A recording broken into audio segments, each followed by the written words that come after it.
Saudara, saat ini kita masyarakat Indonesia tengah mempersiapkan diri untuk menyambut era new normal dan tentunya kita membutuhkan berbagai persiapan. Salah satunya adalah bagaimana kita untuk bisa tetap produktif dalam menyambut era new normal ini.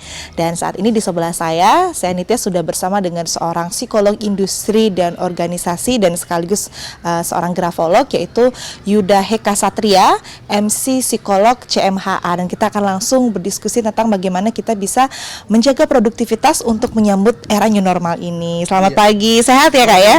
Sehat. So kita kalau dengar kata new normal itu kita seperti antusias gitu Kak ya. Tapi kalau dari psikolog sendiri itu seperti apa memandang new normal, itu seperti apa Kak? Baik, kalau kita berbicara new normal sendiri itu adalah kondisi yang kita rasakan seharusnya sehari-hari gitu ya. Kondisi di mana kita selalu menjadi pribadi yang berbeda, menjadi pribadi yang terus bertumbuh baik secara psikologis ataupun hal-hal lain, kognitif dan sebagainya. Seperti itu. Jadi kondisi new normal menurut psikolog sendiri adalah kondisi yang idealnya bisa kita terus lakukan setiap hari, pembaharuan yang lebih baik pastinya. Oke, karena benar ya, tanpa sadar juga setiap hari kita terus beradaptasi, terus berubah begitu ya. Nah, di tengah pandemi ini kan tentunya berbeda ya Kak ya. Kemarin kita benar-benar full di rumah aja, dan kemudian kita menyambut new normal ini dengan sudah mulai beraktivitas namun tetap dengan protokol COVID-19. Tentunya produktivitas ini juga dibutuhkan. Kalau produktivitas itu sebenarnya apa Kak? Kegiatan apa yang bisa dikatakan produktif? Apakah yang menghasilkan uang aja atau seperti apa? Oke, kalau berbicara produktivitas atau hal-hal yang produktif itu balik lagi ke diri kita masing-masing gitu ya.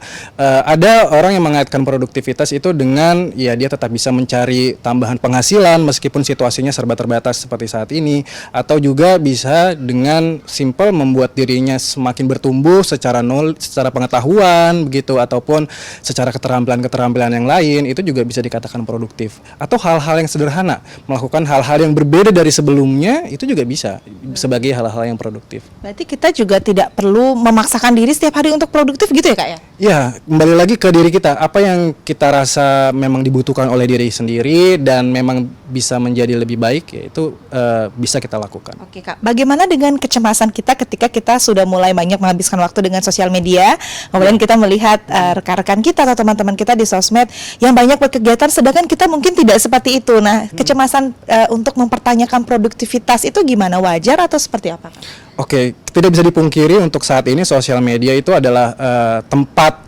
kita bersosialisasi ya dan mencari informasi, dan ketika itu sudah memberikan kecemasan buat kita, ada kalanya kita memang harus jeda sejenak gitu, kita fokus pada hal-hal yang memang bisa membuat kita lebih baik kondisi emosinya atau secara psikologis kayak gitu.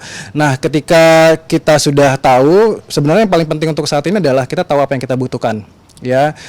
Kita aware dulu situasi yang terjadi saat ini, dan kita cari tahu nih apa sih aktivitas yang memang kita suka dan memang itu baik juga buat kita.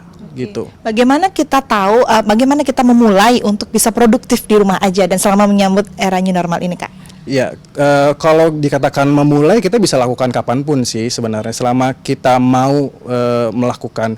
Kemudian setelah kita sadari apa yang kita punya gitu ya, apa yang kita butuhkan saat ini, kita bisa coba cari tahu nih. Ada beberapa bentuk sebenarnya self care ya, atau aktivitas-aktivitas yang bisa kita lakukan yang membuat kita happy, dan pastinya juga bisa kita kaitkan juga nih untuk menambah finansial juga kayak gitu. Misalnya kalau kita adalah tipikal orang yang senang beraktivitas fisik gitu ya, kalau misalnya di situasi yang biasa saja kita suka banget jalan-jalan keluar, traveling gitu, itu artinya kan secara fisik kita juga senang untuk dialihkan atau disalurkan gitu. Nah, ada namanya physical self care. Kita coba untuk mengalihkan energi kita ke hal-hal yang baik di rumah aja, misalnya dengan berolahraga atau dance atau apapun yang bisa mengeluarkan energi. Itu yang pertama. Kemudian yang kedua itu adalah social self-care dan emotional self-care. Social self-care adalah simple ya, kita melakukan interaksi secara ke orang lain juga. Kemudian emotional self-care itu adalah ya kita mencoba untuk memperkuat sisi emosi kita dengan melakukan kebaikan juga buat orang lain, atau sekedar quality time dengan keluarga gitu ya. Kemudian ada juga namanya intellectual self care gitu, itu adalah bentuk aktivitas yang menambah pengetahuan, melatih skill-skill baru, membuat kita juga kondisinya juga lebih baik. Ya kita coba belajar webinar atau hal-hal yang baru itu juga baik buat kita. Yang terakhir adalah sensory self care, yaitu bentuk aktivitas yang membuat kita ngerasa happy dengan menggunakan indera kita gitu. Misalnya kita suka makan, ya kita coba untuk melakukan hal-hal yang berhubungan dengan hal tersebut. Atau misalnya kita suka mencium wangian, kita coba juga untuk melakukan aktivitas yang membuat kita happy gitu. Entah mencium aromaterapi dan sebagainya. Baik, wah ternyata ada banyak kegiatan yang bisa kita lakukan ya Kak ya. Berarti memang tentunya kita harus sadar dulu dan paham dulu dengan kondisi sekarang, baru kita kemudian melihat hobi-hobi kita untuk bisa disalurkan ke 6 self care tadi. Iya. Baik, terima kasih banyak Kak atas waktunya. Mudah-mudahan tadi yang sudah di-sharing juga bisa diikuti oleh teman-teman di rumah dan bisa menjadi salah satu cara untuk kita bisa produktif untuk menyambut era new normal ini. Terima kasih Kak, sehat selalu. Dan saudara, itu dia tadi tips bagaimana kita untuk bisa produktif dan menyambut era new normal tentunya.